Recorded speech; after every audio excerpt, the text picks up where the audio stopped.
Qaysi odamlar uchun ko'z yosh to'kib yotibsan? Yuzingga kulib ortingdan pichoq urganlar uchunmi?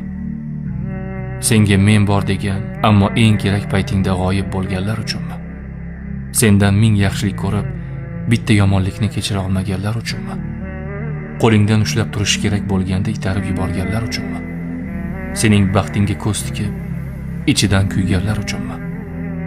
Senga qarab ilhom olish kerak bo'lganda ichida hasad olovini yoqqanlar uchunmi? Yaxshiligingni o'z foydasiga ishlatib, keyin seni keraksiz varaqdek yirtib tashlaganlar uchunmi? Bilib turib qilasanmi? Qadringni bilmaydiganlar uchun o'zingni ado qilasanmi? O'zingni shunday arzon qilma. Sening bahoying ulardan balandroq. Qadringni bilmaganlar uchun yonishing o'zingga xiyonat.